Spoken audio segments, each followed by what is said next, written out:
That morning, as my husband prepared to leave for work, he placed a generous stack of cash into my hands and said, "Do some shopping for yourself today. The seasons are changing, and you'll need new things. If this isn't enough, let me know and get whatever you need." With his briefcase in hand, he turned to leave. But I couldn't hold back. I grabbed his arm and stopped him, looking directly into his eyes. "Money can't buy everything," I said, my voice trembling. "It can't buy happiness, peace of mind, or contentment. And most of all, it can't buy me the ability to become a mother." Tears streamed down my face as I spoke. He looked at me with annoyance, then pulled his arm away. "You always go on about useless things," he said coldly. "I've told you that things will be fine with time. If you can't wait, you're free to marry someone else. I'll let you go." His words cut through me like a blade. Overwhelmed, I broke down, crying bitterly. He knew just as well as I did that leaving him was not an option. Not because I loved him any less, but because I knew the judgment that awaited me if I returned home divorced.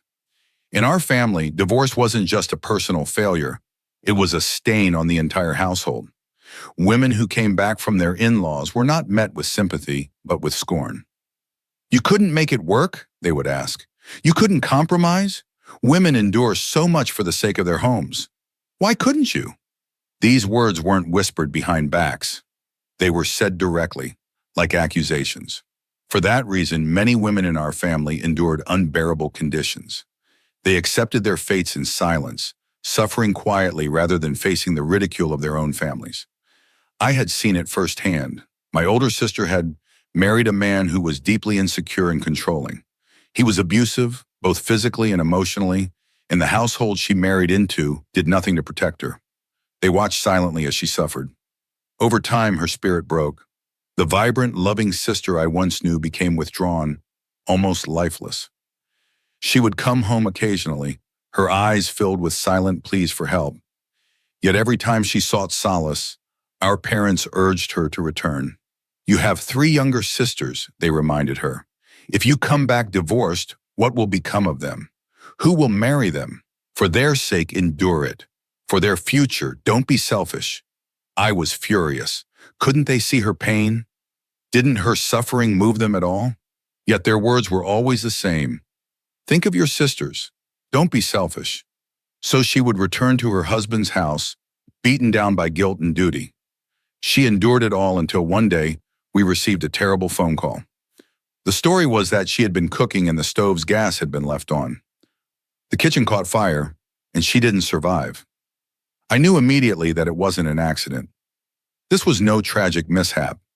My sister had been killed. I screamed and yelled, telling my parents it was murder. But they too were terrified. "We're poor people," they said. "We can't fight them. There's nothing we can do." And just like that, they fell silent, accepting her death as though it was inevitable. But I couldn't let it go. Her death haunted me. Every time I thought of her, a wave of anger and sorrow swept over me. She had been sacrificed on the altar of family reputation, and we had all played a part in it. A year later, when a marriage proposal came for me, I confronted my parents. "If I face problems at my in-laws, I know you won't stand by me. I know you won't let me decide my fate. Marriage is a one-time deal for you, something to get out of the way. Since you see your daughters as burdens to be rid of, don't expect me to come back home if things go wrong. I'll bear it all in silence, just as my sister did." My words were heavy with bitterness, but I knew they were true. They didn't deny it. Their silence spoke louder than any justification they could have offered. When my mother arranged my marriage after only minimal inquiries, I didn't know what awaited me. On my wedding night, my husband folded his hands in front of me as though in prayer and said, "My dignity is in your hands. I cannot fulfill your rights as a wife. Stay in this house however you wish. Serve my mother, and I'll provide you with whatever you need. Money, clothes, just name it. But you must never ask me for anything more." I sat there, stunned and crushed. I had imagined my marriage would be the start of a new joyous chapter in my life, one full of love and companionship. Instead, his words hung heavy in the room, stripping away all my hopes. I swallowed my tears, determined not to let them see my pain. After all, what could I do? I was bound by the invisible chains of tradition and family expectations. As time passed, I tried to adjust to this hollow marriage, but my yearning for a real connection, something deeper, more meaningful, only grew stronger. Whenever I saw women around me, neighbors, friends, cousins, bustling around with their children, my heart would ache. I longed for that joy, for the laughter of a child, for the bond that comes from creating a family together. My longing became so overwhelming that I finally mustered the courage to broach the subject with my husband. But every time I mentioned it, his response was cold and harsh. "How dare you ask me for that?" he would say. "Respectable women would rather die than make such demands of their husbands." His words cut deep. I felt ashamed, humiliated, as though I'd committed some unthinkable act by expressing my natural human desire for motherhood. I began to question why he had married me in the first place. If he knew he had this issue, why not seek treatment before marrying? Why bring me into his life only to deny me the most basic elements of a marital relationship? Whenever I asked him these questions, he would glare at me, anger flaring in his eyes. "Is there nothing else you can talk about?" He'd snap. "Do you have to bring this up all the time?" Slowly, I learned to keep my thoughts to myself, but in my heart, I was crumbling. I would hear him come home late at night, if he came home at all, and wonder where he had been.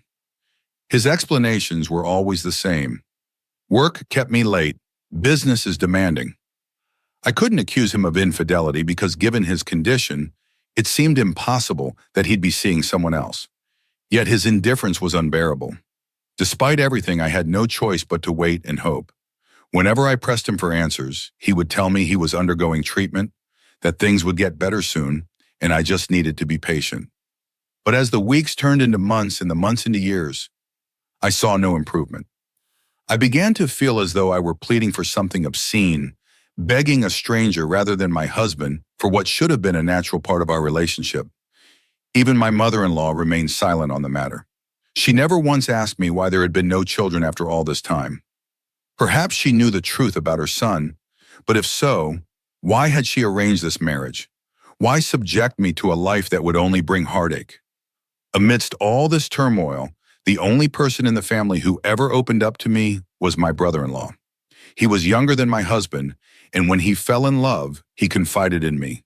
He had met a girl who captured his heart, but when he told his mother and brother about her, they dismissed her as unworthy. "She's not from a good family," they said. "Such girls lure men in. She'll never settle down." He was deeply hurt, but out of respect for his elder brother and mother, he stayed silent. Yet he couldn't let go of his feelings. Day by day, his determination grew stronger, and eventually, with my help, he convinced the family to approve the marriage. When his wife finally came to the house, I was surprised. She was nothing like the scheming, manipulative woman they had described. Instead, she was sweet and innocent, a kind-hearted person who fit seamlessly into our family. Seeing their happiness only deepened my own sorrow. Here was a young couple starting their life together, full of hope and love. And there I was, stuck in a marriage that had given me none of these things. Still, I couldn't bring myself to leave. I felt trapped, not just by my circumstances, but by the expectations and judgments of my own family. I had seen what happened to my older sister when she tried to escape her abusive husband. She had been met with disdain and ridicule, not support. The idea of returning home was unthinkable, and so I stayed. I waited. I lived each day in silent longing, hoping against hope that something would change. Yet deep down, I knew that unless my husband truly wanted to change, my life would remain as it was, a hollow existence, devoid of the love and connection I so desperately craved. The evening was setting in, the house unusually quiet. My mother-in-law had gone to a relative's house and my sister-in-law was visiting her parents. My husband, as always, was still at work and wouldn't be back until late. I sat in the lounge, half watching a drama on TV, though my mind wasn't on it. My thoughts were spiraling. How could I go on like this? My sister-in-law, married after me, was now expecting her first child, while I still remained in the same desolate state I'd been in before marriage. It felt as though life was passing me by, leaving me stuck and unfulfilled. Lost in my thoughts, I didn't even notice when my brother-in-law entered the room. He sat beside me and began hesitatingly. I need to talk to you about something important. His nervous demeanor caught my attention, and I turned to face him, puzzled. What is it? I asked, my voice guarded. His expression was serious, and after a long pause, he finally spoke. It's about my brother. My heart skipped a beat. What could he possibly mean? Before I could say anything, he continued, I need to ask you something, but I hope you won't take it the wrong way. His roundabout way of speaking was starting to irritate me, but at the same time it made me uneasy. What could he want to know that required such a cautious approach? Does my brother treat you well? I mean, is everything normal between you two? He finally asked. I stared at him, my mouth agape. I had never expected such a question. Seeing my stunned reaction, he added, I mean, does he fulfill your rights as a wife? His words sent a wave of shock through me. I stood up abruptly, indignation flooding my veins. How dare you ask me such a thing? I'm your sister-in-law, I said sharply, but before I could storm away, he grabbed my hand and pleaded, Please, just hear me out. There are some things you need to know, things that could be important for you to understand. I was too stunned to respond. His grip on my hand was firm, and his expression was sincere, yet troubled. He seemed on the verge of revealing something critical. I sat back down, my hand still in his grasp, and waited for him to speak. But before he could get the words out, the front door opened and my husband walked in. The scene before him, his brother holding my hand as I sat there in confusion, was enough to send him into a fury. He stormed over, yanked me away from his brother, and slapped me hard across the face. The sting on my cheek was nothing compared to the searing humiliation I felt. You shameless woman, he shouted. You couldn't get what you wanted from me, so you turned to my brother? You disgust me. I tried to protest, to explain, but he cut me off. You're just a desperate woman, willing to do anything to satisfy your desires. Well, if that's the case, let me teach you a lesson today. His anger was terrifying, his eyes burning with rage as he grabbed my arm and dragged me into our bedroom. He threw me onto the bed and sneered, You complain about your rights all the time? Fine, I'll give you what you've been begging for. I'll show you what a man is. The venom in his voice was palpable, and for a moment I felt pure fear. But before he could come closer, his phone rang. He picked it up, and the name Maria flashed across the screen. My breath caught in my throat. I had heard that name before, once or twice, in passing conversations. My husband had mentioned it briefly in front of my mother-in-law, only to fall silent when I approached. And now, here it was again, displayed on his phone. Who was Maria? The next 2 days passed in a blur of worry and confusion. My husband still hadn't returned home, and the atmosphere in the house grew increasingly tense. Even my mother-in-law and brother-in-law seemed on edge, but no one offered any clear explanation. Early on the third morning, I woke to find the house eerily quiet. Everyone was gone. When I asked the maid where they'd gone, she casually mentioned that they had left to attend a funeral. I felt a pang of frustration. Why hadn't anyone told me? They hadn't even bothered to wake me. I spent the entire day alone, anxiously awaiting their return. By evening, the family came back. When I asked where they'd been, they repeated the same line. A distant relative had passed away, and they hadn't wanted to disturb me. I didn't press further, but their vague explanations left me feeling unsettled. My husband, however, still hadn't returned. I called his number again only for him to reject my call. I felt a mixture of anger and helplessness. Why was he so upset? Why had he been avoiding me for 3 days? What could I possibly have done to deserve this silence? Desperate for answers, I approached my mother-in-law. What's going on? Why hasn't he come home yet? I asked. She brushed off my concerns, saying he was just helping a friend who was dealing with a personal crisis. Yet as she spoke, she avoided making eye contact, which only deepened my suspicions. I spent the rest of the evening pacing my room, my mind racing with possibilities. What was this friend's crisis? Why wouldn't my husband talk to me about it? Was there something more to this story that everyone was hiding? Around midnight, I heard the sound of a car pulling into the driveway. My husband had finally come home. I rushed to the window, and what I saw left me speechless. He wasn't alone. He had two children with him. One was a toddler, no older than 4, and the other was a tiny infant. I stared in shock as he approached the house. He carried the baby over to me, placed the child in my arms, and said, "Here, your wish has been granted. Take care of him." The baby had been crying, but as soon as he settled into my arms, he quieted down and quickly fell asleep. The older child, too, seemed oddly comfortable with me, as if he had known me all his life. Confused and overwhelmed, I asked my husband, "Who are these children? Where did they come from?" He brushed off my questions, replying coldly, "It doesn't matter who they are. You wanted a child, didn't you? Well, here you go. Just look after them." His dismissive attitude only added to my growing unease. My mother-in-law and brother-in-law, meanwhile, acted as though these children had always been a part of the family. They doted on them, showing a level of affection that puzzled me even more. Whenever I tried to bring up the subject, they would fall silent or change the topic. One day I overheard my brother-in-law speaking with my mother-in-law. "You can't keep this a secret forever," he said. "She deserves to know the truth. You can't keep her in the dark like this." My mother-in-law snapped back, "Just mind your own business. This is between her and her husband. It's not your place to interfere." Her tone was sharp, and she gave him a look that clearly told him to back off. I stood in the hallway listening, my heart racing. What truth were they talking about? What were they hiding from me? Determined to get to the bottom of it, I waited for a moment when my mother-in-law wasn't around. When the opportunity came, I confronted my brother-in-law. "I need to know the truth," I said firmly. "Who are these children and why are they here?" He hesitated, looking uncomfortable. "You really need to talk to my brother about this," he said. "If I tell you, it'll just create more trouble. He'll be furious, and I don't want to make things worse." I could tell he knew more than he was letting on, but I also realized he was afraid of my husband's reaction. Feeling frustrated, I left him alone, but his words stayed with me.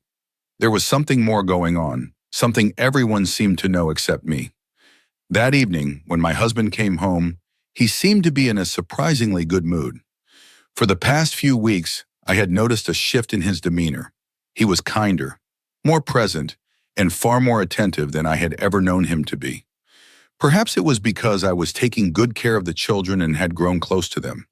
He no longer seemed distant or cold, and for the first time in years, it felt like he truly saw me as his wife.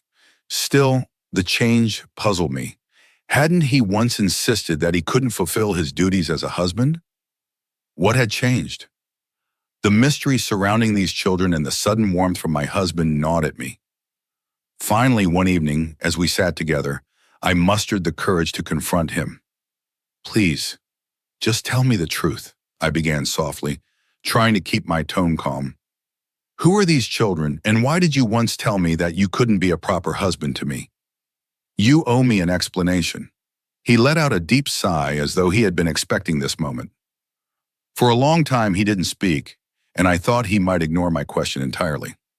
But then, in a voice that sounded weary and burdened, he began to recount a story I had never heard before. "Some years ago, I was deeply in love," he said, his gaze fixed on the floor. "I married a woman named Shabana. She wasn't just a wife to me, she was my world. I loved her more than anything, and I was convinced she felt the same way. At first, everything seemed perfect, but over time I started to see sides of her I hadn't known before. Shabana was outspoken, too outspoken. My mother tried to warn me, but I refused to listen. I was blind to anything that painted her in a bad light." He paused, running a hand through his hair as if trying to steady himself. "My mother and Shabana never got along. Every time my mother said anything to her, Shabana would argue back. She never hesitated to show her displeasure. I ignored it for as long as I could, hoping things would improve. But they didn't. In fact, they got worse. Eventually, it reached a point where I couldn't handle it anymore. Shabana's words hurt my mother deeply, and as much as I loved her, I knew I couldn't let that continue." I stared at him, trying to absorb what he was saying. He had never mentioned a previous marriage before. The idea that he had once loved someone else so deeply was hard to accept. "I moved out with Shabana, hoping that being away from my family would ease the tension," he continued, "but that only made things worse. My mother was heartbroken. She felt betrayed, as though I had abandoned her for my wife. The guilt ate away at me, and I tried to make amends. I begged my mother for forgiveness, but she wouldn't even speak to me. Finally, she gave me an ultimatum. If I wanted her back in my life, I had to remarry. Her choice this time. It was the only way she would forgive me. I felt my stomach drop. So you married me because your mother asked you to? He nodded. Yes. I didn't want to lose her completely, but I told her from the start that I couldn't leave Shabana. I thought if I married you, it would be enough to make her happy. I didn't want to give Shabana's place to anyone else. I thought I could balance both lives, keep Shabana and still keep my mother from disowning me. It seemed like a solution at the time. His words stung. All this time I had thought my marriage was real, that he had chosen me for who I was. Instead, I had been a pawn in his attempt to mend his relationship with his mother. But what about me, I asked, my voice trembling. You knew I wanted a real marriage. You knew I wanted children. Why did you agree to marry me if you couldn't give me those things? He sighed again, looking genuinely regretful. I made a mistake. I thought I could manage it, that you'd understand the arrangement and be content. I thought I could give you everything else, money, comfort, stability, and it would be enough. But I was wrong. I didn't think about how unfair it was to you. And Shabana, I pressed. What happened to her? His expression darkened. She's gone, he said quietly. Shabana passed away. I won't go into the details, but her death broke me. Losing her felt like a punishment. I had tried to keep her happy at the expense of everything else, at the expense of you, and in the end, I lost her anyway. That's when I realized how much harm I had done. I had failed you, failed my mother, and failed her. I sat in stunned silence trying to process everything he had just said. He had loved another woman so much that he had been willing to sacrifice my happiness for hers. Yet in the end, no one had been truly happy. I see now how wrong I was, he continued. I see that I can't undo what I've done, but I can try to make things right. I've been trying to be a better husband to you, to give you what you deserve. I know I don't deserve forgiveness, but I hope I can earn your trust. His voice was filled with sincerity, and for the first time I saw a glimmer of vulnerability in him. He wasn't just the cold, distant man I had married. He was a flawed human being who had made mistakes and was now trying to atone for them. As painful as his confession was, it also brought clarity. I finally understood why he had kept his distance, why our marriage had felt so hollow. He had been carrying the weight of his past, and now he was trying to move forward. Whether or not I could fully forgive him was something I'd have to figure out in time. But at least now, I knew the truth. I felt like a walking ghost, alive yet lifeless.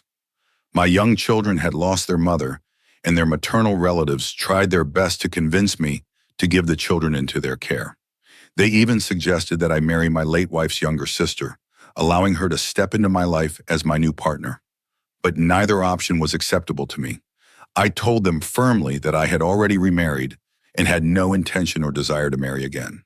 When I saw how lovingly you cared for my children, how you nurtured them as if they were your own, my heart began to soften. Your dedication made me realize how much you deserve to be cherished.